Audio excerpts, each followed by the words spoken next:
Next question हमारे पास में example 7.4 आता है। क्वेश्चन में गिवन है a 15.0 microfarad capacitor is connected to 220 volt and 50 hertz source. Find the capacitive reactance and the current RMS and peak in the circuit. If the frequency is double, what happened to the capacitive reactance and the current? Okay यहाँ पर फिर से हमारे पास में formula based question है। Okay अगर हम capacitive reactance की बात करते हैं, अगर हम बात करते हैं कैपेसिटिव रिएक्टेंस की, तो कैपेसिटिव रिएक्टेंस एक्स सी जो होगा वो होगा 1/ओमेगा सी। कितना होता है? 1/ओमेगा सी। और ओमेगा यहाँ पर एंगुलर फ्रिक्वेंसी होता है, ओमेगा यहाँ पर एंगुलर फ्रिक्वेंसी होता है। और ये जो एंगुलर फ्रिक्वेंसी होता है इसको हम लिखते हैं 2πf। एफ यहाँ पर हम कहेंगे लीनियर फ्रिक्वेंसी। तो यहाँ हम 2πf का वैल्यू लिख सकते हैं 50, क्योंकि यहाँ पर 50 हर्ट्ज लीनियर फ्रिक्वेंसी गिवन है।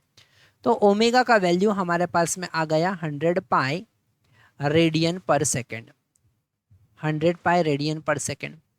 ओके ओमेगा का वैल्यू आ गया, तो यहाँ पर एक्सी का वैल्यू भी आप निकाल सकते हैं। 1 डिवाइडेड बाय ओमेगा का वैल्यू 100 पाई और सी का वैल्यू यहाँ पर 15 माइक्रोफेराड दे रखा है, तो 15 इंटू 10⁻⁻6 लिखेंगे।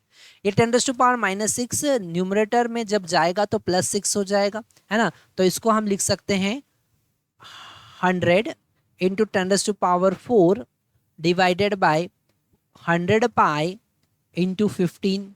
तो यहाँ 100 से 100 हम कैंसिल कर सकते हैं और हमको मिलेगा 10,000 डिवाइडेड बाय 15 पाई। ओके इसको आगे भी हम सॉल्व कर सकते हैं। यहाँ पर इसका यूनिट ओम ही होगा।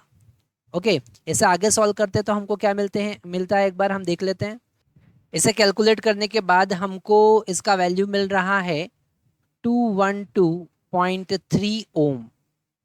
ओके अगर हम यहाँ पर इसका सेकंड पार्ट देखें, करंट का वैल्यू आरएमएस वैल्यू फाइंड करना है। तो करंट आई इक्वल टू, है ना, अभी हम यहाँ पर आरएमएस वैल्यू की बात कर रहे हैं। आरएमएस वैल्यू, आरएमएस आई जो होगा वो होगा RMS V divided by X C. Okay तो यहाँ पर 220 डिवाइडेड बाय 212.3 हम लिखेंगे। तो करंट का वैल्यू है, यहाँ से हम एक बार कैलकुलेट कर लेते हैं कितना आ रहा है।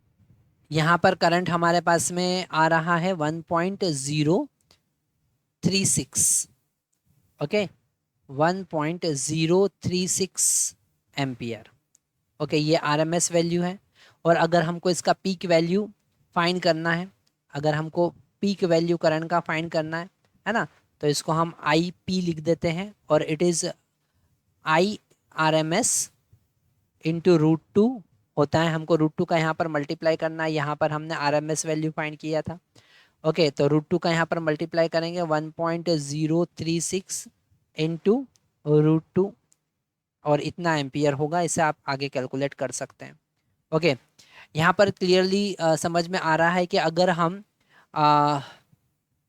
फ्रीक्वेंसी डबल कर देते हैं, तो अगर हमने फ्रीक्वेंसी डबल कर दिया, है ना, इसका सेकंड वाला पार्ट हम देखते हैं।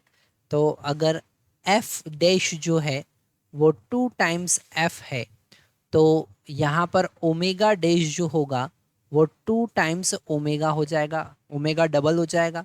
और एक्सी जो होगा वो हाफ हो जाएगा, एक्सी डैश जो होगा वो XC/2 होगा। तो करंट आई जो होगा, है ना, आई डैश जो नया करंट बनेगा वो 2 टाइम्स ऑफ प्रीवियस करंट हो जाएगा। ओके तो रिएक्टेंस हाफ हो जाएगा यहाँ पर और करंट यहाँ पर डबल हो जाएगा। तो आप आंसर लिख सकते हैं reactance will be half, okay, and current will be double, है ना। तो रिएक्टेंस हाफ हो जाएगा फ्रीक्वेंसी बढ़ाने पर, क्योंकि यहाँ पर फ्रीक्वेंसी के इन्वर्सली प्रोपोर्शनल होता है।